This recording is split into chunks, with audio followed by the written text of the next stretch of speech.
Hi hello welcome to జాటీవీ. జగన్ మళ్ళీ వస్తారనే గుబులు. వైఎస్ఆర్సీపీ అధినేత జగన్మోహన్ రెడ్డికి మళ్ళీ అధికారంలోకి వస్తారనే భయం చంద్రబాబు లోకేష్లను వెంటాడుతుందని మాజీ మంత్రి వైఎస్ఆర్సీపీ గుంటూరు జిల్లా అధ్యక్షుడు అంబటి రాంబాబు స్పష్టం చేశారు.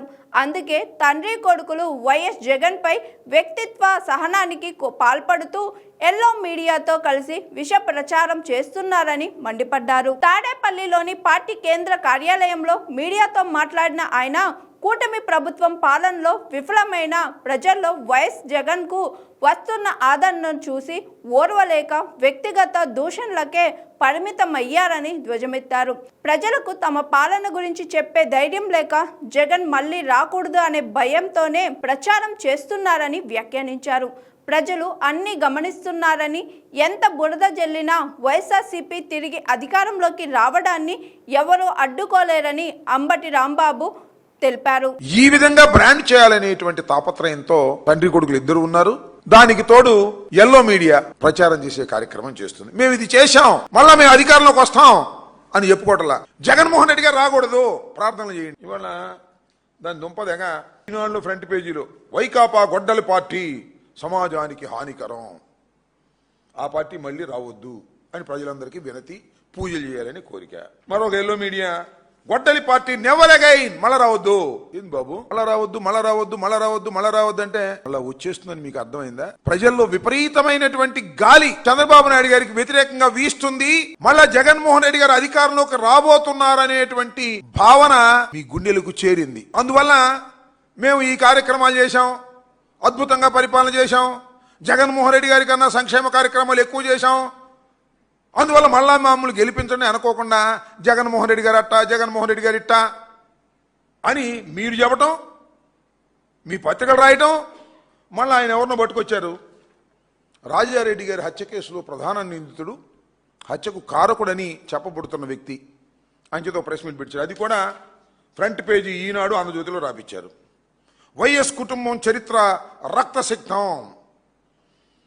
దుష్పరిపాలన, దుర్మార్గమైన పరిపాలన, ఫ్యాక్షనిజం, రాజారెడ్డి దగ్గర నుంచి జగన్మోహన్ రెడ్డి గారి దగ్గర నుంచి ఇప్పటి వరకు ఇలాంటి ఫ్యామిలీ చాలా దుర్మార్గమైన ఫ్యామిలీ అని చెప్పేటటువంటి ప్రయత్నం చేయించారు. నేను అడుగుతా ఉన్నా, చంద్రబాబు నాయుడు గారు, ఆయన ఎవరో ఉన్నాడు అబ్బాయి లవకేష్ గారిని ఇద్దరిని అడుగుతా ఉన్నా, ఎందుకని మరి పులివెందుల్లో ఇంతవరకు రాజశేఖర రెడ్డి గారు అడుగు పెట్టిన దగ్గర నుంచి ఓటమి లేకోకుండా ఎందుకు గెలుస్తున్నారని అడుగుతా ఉన్నా.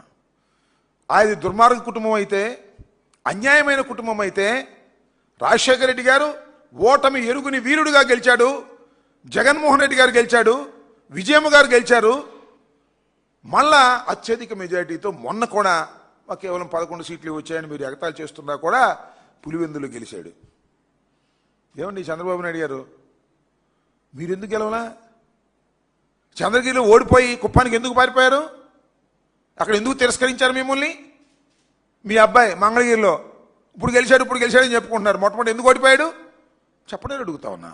మీరు దుర్మార్గమైన పాలన చేస్తున్నారు కాబట్టి మీరు ఓడిపోతూ వచ్చారు. కానీ డాక్టర్ వైఎస్ రాజశేఖర రెడ్డి గారు కానీ ఆయన కుటుంబం కానీ ఎప్పుడు పులివెందుల్లో ఓడిపోకుండా గెలుచుకుంటూ వచ్చారు.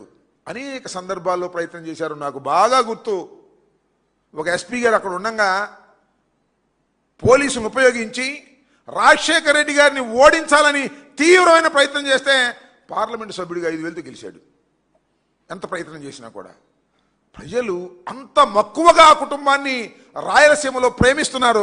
వాళ్ళ పట్టుకొని ఫ్యాక్షనిస్టులు, దుర్మార్గులు, రక్త చరిత్ర, గాడిద గుడ్డు, వంకాయ పులుసు అని చెప్పి ఏదో ఒకటి బ్రాండ్ చేసి మళ్ళీ జగన్మోహన్ రెడ్డి గారిని అణచాలని అనుకుంటున్నారు. మీ వల్ల కాదనే విషయాన్ని కూడా ఇక్కడ నేను ఖచ్చితంగా చెప్పదలుచుకున్నాను. మీరు చేయాల్సింది ఏంటి? 2 సంవత్సరాలు అద్భుతమైన పరిపాలన చేశాం, బ్రహ్మాండంగా పరిపాలన చేశాం, అందువల్ల మీరు మమ్మల్ని ఓట్లేయండి, మమ్మల్ని గెలిపించండి. అట్టగాదంట జగన్మోహన్ రెడ్డి గారు రానిమాకండి, జగన్మోహన్ రెడ్డి గారిని ఓడించండి. ఈ భజన కార్యక్రమం చేస్తున్నారంటే కాన్ఫిడెన్స్ పోయింది మీకు. బాబు కొడుకులకి ఇద్దరికి కాన్ఫిడెన్స్ పోయి జగన్మోహన్ రెడ్డి గారి మీద వ్యక్తిత్వాన్ని చేసేటటువంటి ప్రయత్నం మీరు చేస్తున్నారు. ఇంకో మాట చెప్పాలి, మీరు ఇన్ని చెప్తున్నారు కదా, నేను మాట్లాడుతూ ఉన్నా, నేను అడుగుతా ఉన్నా, మంత్రులు రోజు 2 నెలల నుంచి ఇదే పని, చంద్రబాబు మాట్లాడతాం, వాళ్ళ అబ్బాయి మాట్లాడతాం, వీళ్ళు ఇష్టం వచ్చినట్టుగా జగన్మోహన్ రెడ్డి గారిని వైఎస్ఆర్ కాంగ్రెస్ పార్టీని ఇదే పనిలో ఉన్నారు తప్ప పరిపాలన చేసే పనిలో లేరు. చంద్రబాబు నాయుడు గారు కూడా అంతే నియంతలాగా పరిపాలన చేస్తున్నాడు తప్ప చక్కని న్యాయం చేసేటటువంటి పరిపాలన మచ్చు కూడా చేయనటువంటి దుర్మార్గమైనటువంటి రాజకీయం వాళ్ళ చంద్రబాబు నాయుడు గారు నేను అడుగుతా ఉన్నా. గడిచిన 2 మాసాల నుంచి మంత్రులందరూ ఒకటే గొడవ జగన్మోహన్ రెడ్డి గారి మీద, వైఎస్ఆర్ కాంగ్రెస్ పార్టీ మీద. నేను సవాల్ చేస్తున్నా, మీ డిపార్ట్మెంట్లో కొన్ని విషయాలు మీరు చెప్పగలరా అని అడుగుతా ఉన్నా. నేను ఒకటే ఈ సందర్భంగా చెప్తూ ఉన్నా, మంత్రులకు ఒక సవాల్గా విసురుతా ఉన్నా. అయ్యా, ఆయన ఎవరు? పయ్యావుల కేశవులు గారు, ఫైనాన్స్ మినిస్టర్ గారు, సీనియరే కాదని అనలేం, తెలివిగలవాడే కాదని అనలేం. 3.4 లక్షల కోట్లు తీసుకొచ్చి ఏం చేశారు చెప్పగలరా మీరు? పయ్యావుల కేశవులు గారు, లేదు డిఫాక్టో చీఫ్ మినిస్టర్ లోకేష్ గారు, చంద్రబాబు గారు 3.4 లక్షల కోట్ల రూపాయలు అప్పు తీసుకొచ్చి ఏం చేశారు మీరు? ప్రజలకి ఏమైనా ఖర్చు పెట్టారా? జేబులు నింపుకున్నారా? చెప్పగలరా అని పయ్యావుల కేసులు గారిని సవాలు చేస్తా ఉన్నాయి వాళ్ళ రాష్ట్రంలో. దానికి మాత్రం చెప్పలేడు. గొడ్డలి పార్టీ, పొలుగు పార్టీ ఇట్లాంటి కార్యక్రమాలు చేస్తూ ఉన్నారు. అంతేకాదు రెవెన్యూ మంత్రి గారు, ఏమండి రెవెన్యూ మంత్రి గారు ఎలక్షన్ల ముందు ఏం చెప్పారండి? భూ సమస్యలన్నీ పరిష్కరించబడతాయి, రెవెన్యూ సమస్యలన్నీ పరిష్కరించబడతాయి అని చెప్పారు. 2 సంవత్సరాలు అయింది, ఎక్కడ సమస్యలు అక్కడే ఉన్నాయి. అదో లక్షణాన్ని రైతాంగం బాధపడుతూ ఉన్నారు. భూములు ఉన్న వాళ్ళని సమస్యలు పరిష్కరించగలిగారా? పరిష్కరిస్తారా? అసలు పరిష్కరించాలని ఆలోచన మీకుందా? ఏం చెప్పు జగన్మోహన్ రెడ్డి గారిని దూషించాలి, వైఎస్ఆర్ కాంగ్రెస్ పార్టీని దూషించాలి, అయ్యో వైఎస్ఆర్ కాంగ్రెస్ పార్టీ అధికారంలోకి వచ్చేస్తుందని భయంతో మాట్లాడుతున్న మాటలు తప్ప ఏమైనా ఉన్నాయని అడుగుతా ఉన్నా. వ్యవసాయ శాఖ మంత్రిగా ఉన్నారు ఒక ఆయన, చంద్రబాబు నాయుడు గారు మొన్న అంటున్నాడు ఆంబోతని, అంతకుముందు నన్ను ఇప్పుడు ఆంబోతని ఇష్టం వచ్చినట్టు మాట్లాడుతూ ఉన్నాడు. దానికి కూడా సమాధానం చెప్పగలను. ఎవరు ఆంబోతులు? నువ్వు ఆంబోతు, నీ అబ్బాయి ఆంబోతు, అంతకుమించి ఎవరు ఆంబోతులు? ఏ చేలో పడితే ఆ చేలో తినేస్తున్నారు మీరు. ఇవాళ అమరావతిలో తింటారు, ఒక స్కాములు చేస్తారు, డబ్బులు సంచులు పోగేసుకుని హైదరాబాద్ వెళ్ళి దాచుకుంటారు, అక్కడ ఇంట్లో పెట్టుకుంటారు. ఏ చేలో పడితే ఆ చేలో పడి ఇష్టం వచ్చినట్టు తినేటటువంటి అచ్చోసిన ఆంబోతులు బాబు కొడుకులు ఇద్దరు. అంత అన్యాయం, అక్రమం తప్ప రెండో పనే లేదు. వ్యవసాయ శాఖ మంత్రి గారు నేను అడుగుతా ఉన్నా, అయ్యా మీరు వ్యవసాయ శాఖ మంత్రి అయ్యారు, ఈ 2 సంవత్సరాల్లో అసలు గిట్టుబాటు ధర ఉంది? రైతు గిట్టుబాటు ధర వచ్చింది? కనీసం ప్యాడీకి లేదు, పసుపుకు లేదు, పొగాకు లేదు, మొక్కజొన్నకు అసలే లేదు. మొక్కజొన్నకు మద్దతు ధర లేదు అంటే దాడులు చేసి గోడౌన్లు సీజ్ చేసే పరిస్థితికి వచ్చారు మీరు. ఏం పోయేకాలం వచ్చిందో నాకు అర్థం కాలేదు. ఎవరు ఆంబోతులు? మీరు ఆంబోతులు. అచ్చెన్నాయుడు గారు కూడా ఆంబోతే, దానిలో ఏం అనుమానం లేదు. అచ్చోసిన ఆంబోతుల్లాగా వ్యవహరిస్తూ మమ్ముల్ని మీరు అనేటువంటి ప్రయత్నం చేస్తున్నారు. ఇది దుర్మార్గమైనటువంటి విషయం కూడా ఈ సందర్భంగా చెప్పదలుచుకున్నాం. అంతేకాదు యుద్ధం పేరు చెప్పి ధరలు పెంచేశారు. తగ్గించగలరా మీరు?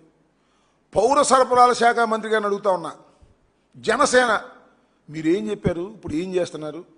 వైఎస్ఆర్ కాంగ్రెస్ పార్టీలో ఉన్నప్పుడు ధరల కన్నా తగ్గించి ప్రజలకు మేలు చేస్తామని చెప్పినటువంటి మీరు కూటమి ప్రభుత్వం, నేను అడుగుతా ఉన్నా మనోహర్ గారు పౌర సరఫరాల శాఖ మంత్రి గారు, రేట్లు ఏమైనా తగ్గిస్తారో? యుద్ధం పేరు అదేమంటే యుద్ధం వచ్చేసింది అనేటువంటి మాటలు తప్ప మరొకటి లేదు. అంతేకాదు పెట్రోల్ డీజిల్ ధరలు, చంద్రబాబు నాయుడు గారు అబ్బాయి యువగళంలో వెళ్ళాడు, రాష్ట్ర ప్రభుత్వం పన్నులు తగ్గిస్తాం, కేంద్రం పెంచినా సరే రాష్ట్ర ప్రభుత్వం వేస్తున్నటువంటి పన్నులు తగ్గించి వినియోగదారులకు చౌకగా అందించేటటువంటి బాధ్యత మాది అని చెప్పారు. మేనిఫెస్టోలు కూడా పెట్టారు. అయ్యా లోకేష్ గారు, లవకేష్ గారు, ఎందుకు తగ్గించరండి? యుద్ధం పేరు చెప్పి తప్పుకుపోదాం అనుకుంటున్నారా? తగ్గించండి. మీరు రాష్ట్ర ప్రభుత్వం వేస్తున్నటువంటి పన్నులు తగ్గించి వినియోగదారులకు చౌకగా ఇచ్చేటటువంటి ఆలోచన చేయగలరా అని సవాల్ చేస్తున్నా. అదెందుకు? ఆయన విద్యాశాఖ మంత్రిగా ఉన్నాడు కదా. జగన్మోహన్ రెడ్డి గారు ముఖ్యమంత్రిగా ఉన్నప్పుడు స్కూల్స్ తెరిసే రోజుకి జూన్లోకి స్కూల్ బ్యాగులు వచ్చాయి, కిడ్స్. నేను చూశారుగా. ఇప్పుడు యుద్ధం అంట, స్కూల్ బ్యాగులు ఎవరంట, పోస్ట్పోన్మెంట్ అంట. ఏమండి లోకేష్ గారు, ఊరినే ఇష్టం వచ్చినట్టుగా మాట్లాడటం కాదు కదా. నీ విధి నిర్వహణలో నువ్వెందుకు ఫెయిల్ అవుతున్నావు చెప్పమని అడుగుతా ఉన్నా. గెలిచావు మొన్న, ఓసారి ఓడిపోయావు, ఓసారి గెలిచావు, మంచి మెజార్టీతో గెలిచావు, విర్రవీగిపోతున్నావు. నాకు అర్థం కాల. జగన్మోహన్ రెడ్డి గారి గురించి మాట్లాడుతూ ఉన్నావు. అసలు జగన్మోహన్ రెడ్డి గారి గురించి మాట్లాడేటటువంటి నైతిక అర్హత నీకుందా అని అడుగుతా ఉన్నా. జగన్మోహన్ రెడ్డి గారి ఓటమి ఎరుగని వీరుడు అని కూడా ఈ సందర్భంగా చెప్తా ఉన్నా. మీరు అక్కడ ఇక్కడ కొట్టేసినటువంటి పార్టీలు తప్ప మీరు సొంతంగా పెట్టుకుని అధికారంలోకి వచ్చినటువంటి రాజకీయ పార్టీలు కావు అనే విషయాన్ని నారా లోకేష్ బాబు తెలుసుకుంటే మంచిదని ఈ సందర్భంగా నేను చెప్పదలుచుకున్నా. అయ్యా మీరేమంటారు? లోకేష్ గారు మొన్న ఇక్కడికి కడప వెళ్ళాడు. కడపలో చాలా బ్రహ్మాండంగా మాట్లాడుతున్నాను అనుకుంటున్నాడు. చాలాసేపు మాట్లాడాడు. జగన్మోహన్ రెడ్డి గారికి పేరు పెడుతున్నాడు. అదేంటి మెంతాహా ఏదో ఏదో పెట్టాడు పేరు, బెంతాహాయ్ అని. ఏమే నాకు అర్థం కాలేదు. లోకేష్ నోరు తిరుగుతుందా నీకు? దేశం అంతా తిరుగుతున్నావు. అయ్యో దేశమే కాదు ప్రపంచం అంతా తిరుగుతున్నావు స్పెషల్ ఫ్లైట్లో, నోరు మాత్రం తిరగదు. తెలుగు ఉచ్చరించడం కూడా ఇంతవరకు నేర్చుకోరా నువ్వు. సైజు దక్కావు, ఏదో మందులు వాడి తగ్గావో ఎక్సైజ్ వాడి తగ్గావో నాకు తెలియదు, కానీ సైజు మాత్రం తగ్గావు, నాలిక మందం మాత్రం తగ్గలా. తెలుగు ఉచ్చరించడం కూడా రాదు. కంపట్లేదా అన్నాడు. కనపట్లేదా అనమంటే కంపట్లేదా అంటున్నాడు. ముందు అది నేర్చుకో. జగన్మోహన్ రెడ్డి గారి తర్వాత పెడుతూ ముద్దు పేర్లు, అసలే నువ్వు ముద్దు అబ్బాయివి, మళ్ళీ ముద్దు పేర్లు పెట్టే కార్యక్రమం. ఎవరో మాధవి ఉంది అక్కడ లోకల్ ఎమ్మెల్యే గారు, మాధవి గారు అహర్నిశలు కష్టపడింది అనాలి, మాధవి గారు కష్టపడింది అంటున్నాడు. ఏంది ఇది?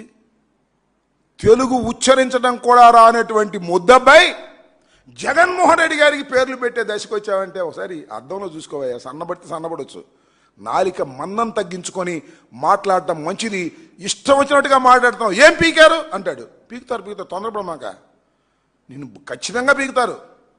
ఈ ఎలక్షన్ సమయం వచ్చేటప్పటికి జనం నిన్ను మామూలుగా పీకరు, అద్భుతంగా పీకుతారు. ఆ పీకే ఆంధ్రజ్యోతిలో కండువా వేసేశారు. ఏది వైఎస్ఆర్సీపీ కండువా. మా తరపున మాట్లాడి మిమ్మల్ని తిట్టినోడల్లా మా తరపున మాట్లాడినట్ట, మీ మీద వాస్తవమైన విమర్శలు చేస్తే మాతో కలిసిపోయినట్ట, పేటీఎం అయిపోయినట్ట. ఈ విధంగా నాగేశ్వర్ మీద చివరికి ఏంటంటే కాకినాడలో 2 కేసులు పెట్టారండి. ఏం పోయే కాలం వచ్చిందే? చంద్రబాబు వచ్చింది పోయే కాలం, వాళ్ళ అబ్బాయికి వచ్చింది లవ్ క్యాష్కి. అయ్యా పవన్ కళ్యాణ్ గారు మీకేం పోయే కాలం వచ్చింది? నాకు అర్థం కాలే. ఒక యంగిస్ట్ టీవీలో విమర్శ చేస్తే కేసులు పెడతారా, అరెస్ట్ చేస్తారా? ఎంత ఒళ్ళు బలిసిపోయిందా మీకు అధికారంతో?